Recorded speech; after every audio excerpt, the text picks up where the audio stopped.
Tales from the Treasure Chest by Ayesha Marfani, illustrated by Miriam Ayeb, and vocals by Cherry Peartree. That's me. Being human is being everything. Abdul Jalil seemed so timid and young for his age. He was, however, hyperactive and could bewilder people with his ability to cause chaos around the house. People were irritated at this, but he did not appear to mind. He enjoyed trying new things and could not stop, as the urge to do something adventurous kept him going. He could have done wonders with his extraordinary intelligence, but lack of consistency and will to persevere made him a poor performer. This is Abdul Jalil's story. It all started with a single comment spoken by my father. The relatives gathered at our place nodded in agreement. "He will never amount to anything. Nothing at all." This struck me hard. I was forever trying to be something different, but all my efforts made people avoid me even more. I was restless. I went roaming by myself and woke to the first rays of the sun, which started me thinking. I had an idea. I will set out to show the world that I can be everything. I went to my family and told them my intentions, but they thought this was yet another of my endless adventure fantasies, and no one paid any heed. I wanted to start my new adventure by searching for the oldest profession in the area, which was cattle raising, but I decided to be a shepherd. I took 2 sheep with me and set off with food for 2 days.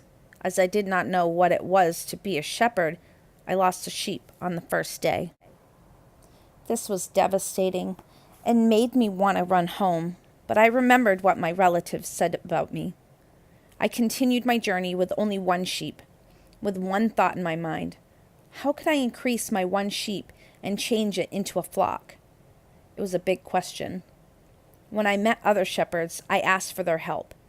I wanted to know how to be a shepherd, and they told me that they would teach me if I sheared their sheep. They made me learn the shearing process.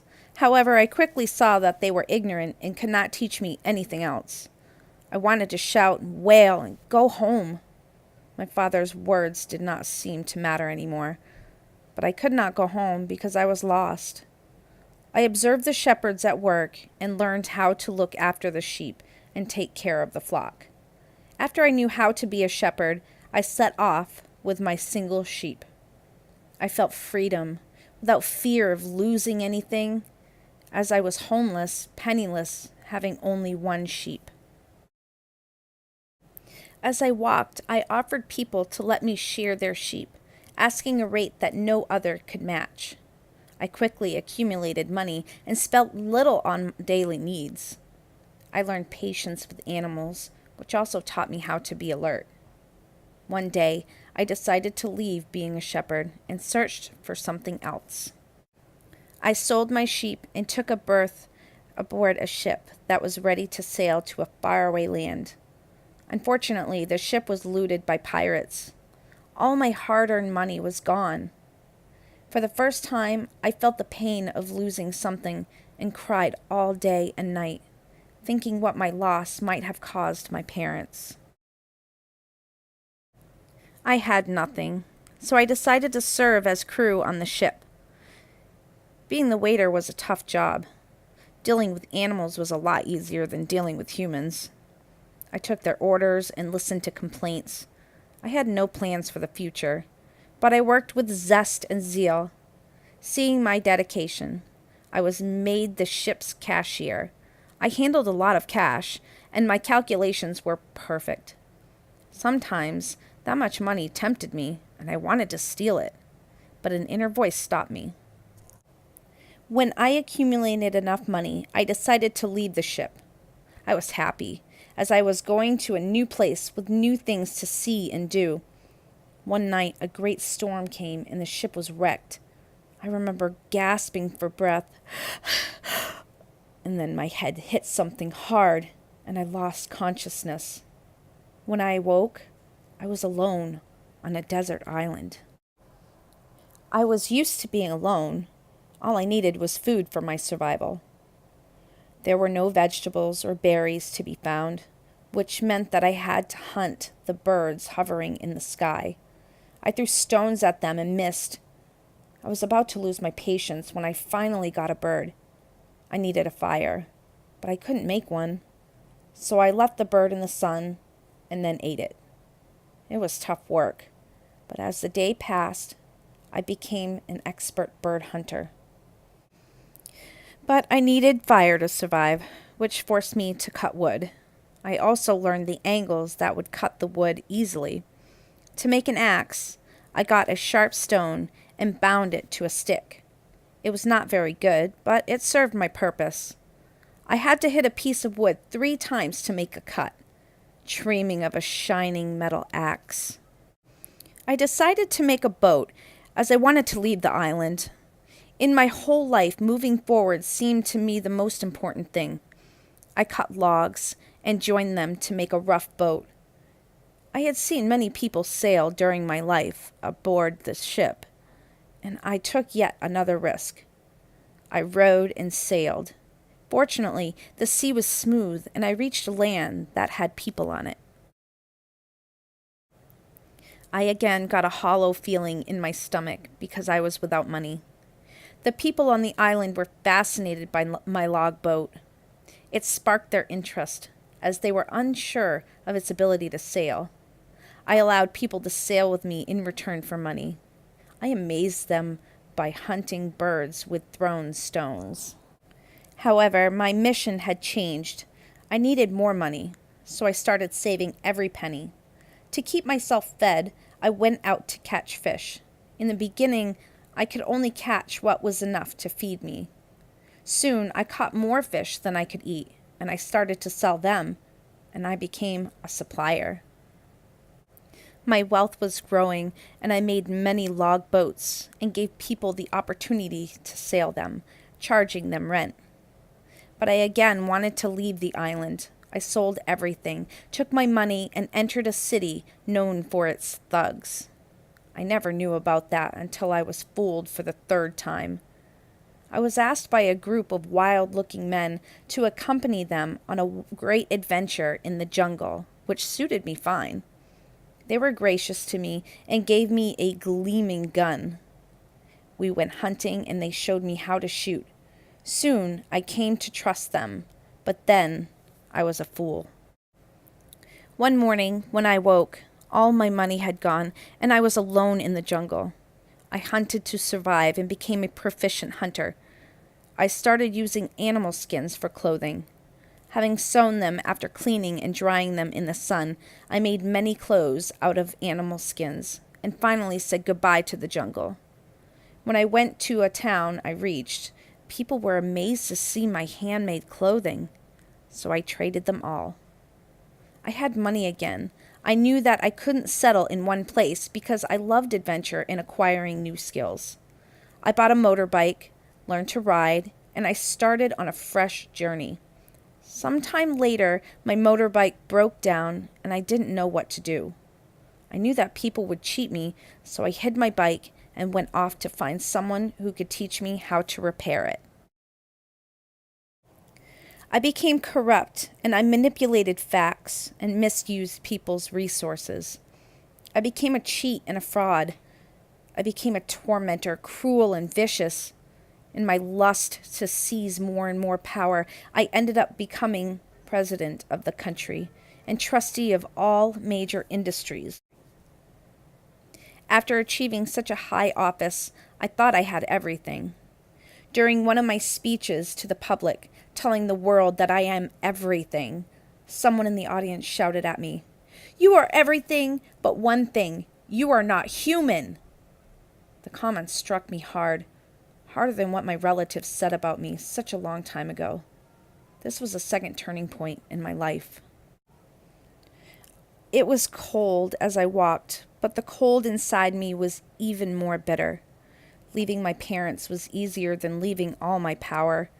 Each day I woke up to never-ending depression, snarling and twitching like a hungry snake. I felt like cursing everything around me. I wanted to get rid of this feeling. I felt trapped and needed a way out. Each day, I made promises to myself to become better and to repent my ways.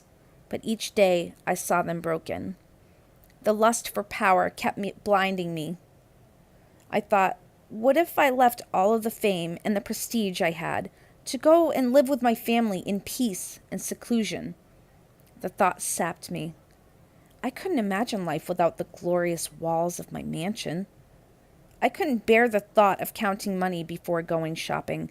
I didn't want to delay the instant gratification of my needs. The prospect of life without luxuries was so bare. Each day I tried to step back and leave the limelight, but each day I felt I wanted more. Days followed each other, and the hostility inside me grew. I tamed it temporarily with my cruelty, yet the inner conscience wanted peace and serenity. I felt so hungry. That day something changed my life completely. I woke up to another terrible attack of restlessness and depression.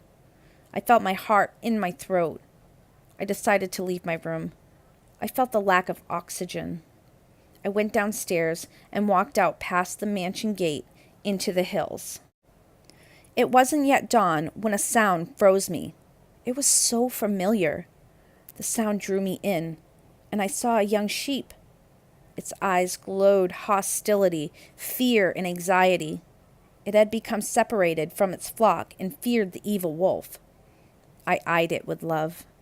I approached the sheep, and it backed away. But I wanted to feel its fleece. I wanted to run in the fields. I felt like the boy who set out to make his fortune. I eyed it with desperation and love. It trusted me and let me touch it. The touch gave me peace. I took it back to its pasture, and it ate hungrily. These moments brought me back to the feeling of happiness. It brought back to me the memories of how blessed my life was without all these walls created by fame and fortune. I felt things changing. The decision then was easy. I felt at ease. I took the sheep home with me. When I entered, I saw my wife watering the garden. She eyed me suspiciously, as she had never imagined her husband herding sheep. I smiled my genuine smile, and that astonished her. I could sense the pleasure in her eyes. I sat with my children and wife. I told them of my decision to put aside the fortune and return to my old self. I feared losing them, as I thought, who would want a penniless father and husband? But I saw their expressions changing. I saw their eyes dancing and their smiles celebrating. They needed this change. They wanted their father. After that, things became smoother. Living things became easier. I donated all that I had to charities. I resigned from my post. I decided to start again, and I took the sheep and bought more. I reared sheep and now have a farm full of them. I feel peace and serenity. The thing that I longed for has come back to me. I made a second fortune in woolen clothing. The love and respect I gained from people around me demonstrated how love is the true power. I habitually chant these verses. I roamed all around the world to be better, the desire to be human in me hotter than ever. I killed inside me the never-ending lust for power. Then I searched for the mighty Creator. After that, I worked on becoming a true follower of Prophet Muhammad, who was the messenger. In this world, I lived like a prisoner and eliminated all the worldly predators. I cultivated love and respect in character. I abstained from being a plunderer and treated others with respect. I avoided sins and became a preventer. Of all good deeds, I became the follower. I remembered death and grave ever. To the world, I then became pleasanter. To me, the toughest part of all my adventures was learning to be human.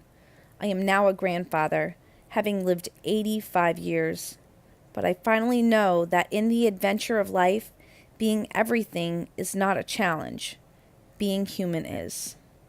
The end.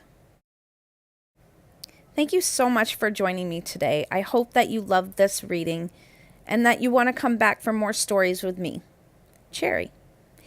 If you want your own copy of this book, or you want to see what else the author is up to, then just click on the link in the description. Don't forget to subscribe below to hear more stories like this one. Happy reading!